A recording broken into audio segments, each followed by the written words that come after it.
Bryan Holland joins us now in the wee hours of this Friday morning after a tremendous, dramatic win last night. A walk-off home run from Bryce Harper to win the ballgame. And, Bryan, you got to be thrilled at what you're seeing night after night from this kid. Well, first, gentlemen, thanks so much for having me aboard and staying up with me. I really appreciate it. It's hard to believe that was last night. But, yeah, Bryce Harper's on an unbelievable tear. They keep telling me that he's coming off a slump, and I just don't see it. He's leading the league in loud outs tonight, his first walk-off home run, and as soon as he hit it, he was mobbed at home plate.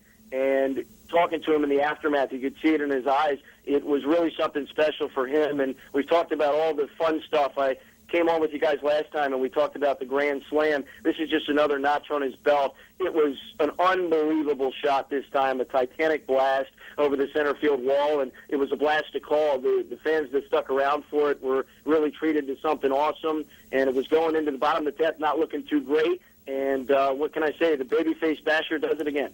Bryan, there's been a handful of hitters in baseball over the last 20, 25 years who, when you know they're coming to the plate in a specific half inning, all the business shuts down at the concession stands and no one's using the bathroom. I mean, is it like that with Harper?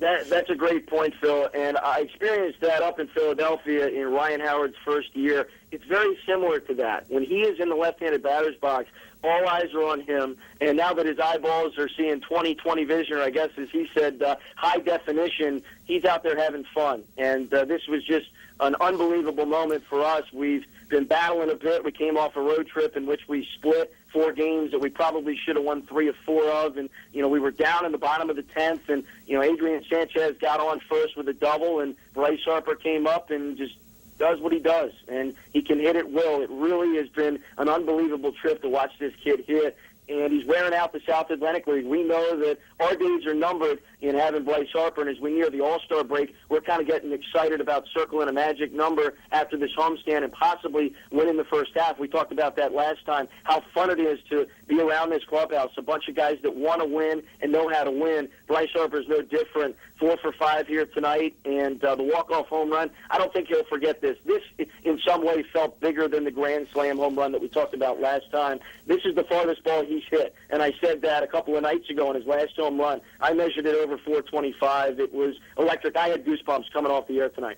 Bryan, we're looking at a graphic that shows what Bryce has done this year. 346 batting average, 13 home runs, and 41 RBIs. And you mentioned earlier he thinks he's in a slump with a 346 batting average.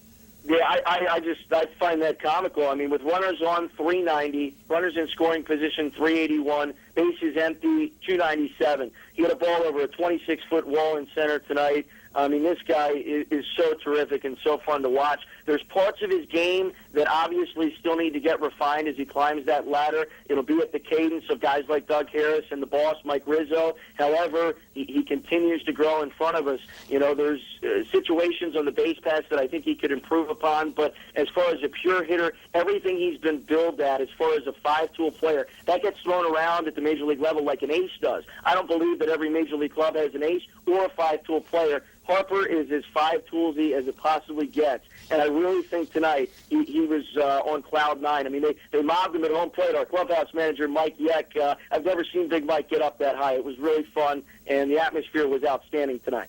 Right, we always appreciate your time. Thanks so much for joining us, and give him our best, continued success to him. And like you mentioned, I think his teammates are going to miss him when he moves up to the next level.